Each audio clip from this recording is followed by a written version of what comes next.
The International Olympic Committee is in Calgary today as our city continues to mull over an Olympic bid for the 2026 Games. Members of the IOC are meeting with local business leaders at the Chamber of Commerce downtown. Doug Vason has been on this story this morning and joins us with more on how this day is going to unfold. Doug.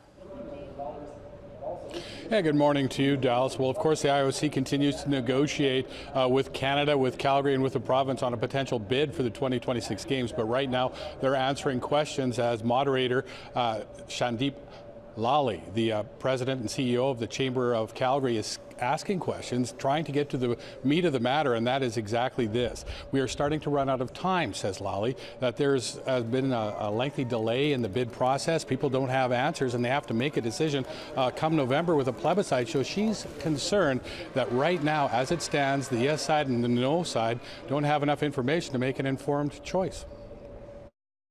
It's definitely getting tight, especially because we're in the fall. We were expecting this conversation to happen here in July because June 30th was the initial timeline, but now we've pushed it out.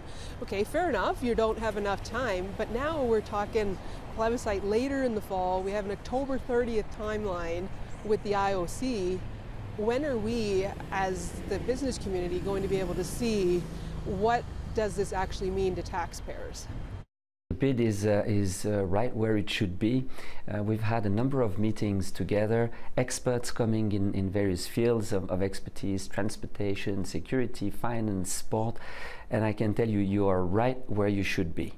And the plebiscite is coming at the end of the year. Numbers and plans will be refined until then, and that's a normal process, but I would say that you are right where it should, and with the right people on board as well, and this is very important.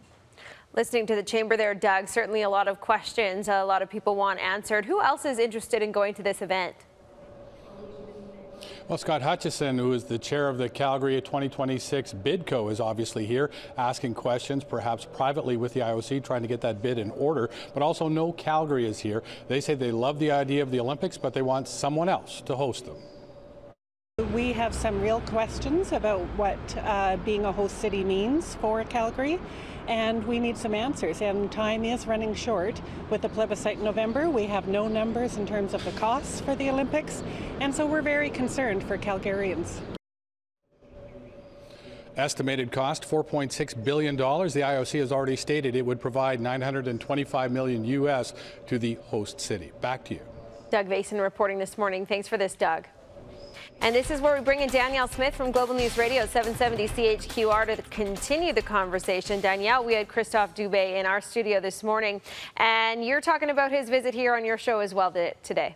You know what the problem with this whole discussion so far is? It is all process and no passion. The only thing that is going to convince Calgarians, Albertans too, Canadians maybe as well, if they're going to kick in a portion of the cost, the only thing that's going to convince them to go ahead and do this is if we feel some compelling reason to do it. And all we hear about is the process of decision making and all of the cost associated with it. We never really talk about why it is we want to do this in the first place. And I think that's one of the reasons why we're starting to see some of the polling numbers fall off.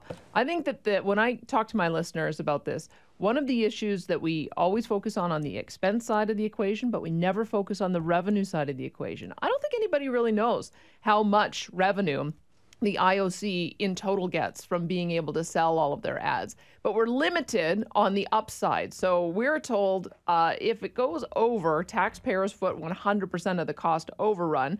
And on the revenue side, we'll give you $925 million. And there's not really a lot of clarity. What if they made $4 billion worth of ad revenue off of this?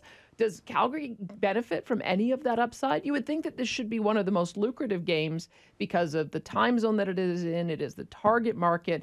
Ad revenues have only increased over time. More people are watching it on TV than coming in person. And I think that that's part of the imbalance in the conversation. If there was more of a balanced discussion about revenue sharing, maybe you might be able to win over a few more hearts and minds here. Yeah, so many tentacles to this story for sure, and you're going to be delving into it today on your show at 9:30. Thanks for this, Danielle. Thank you.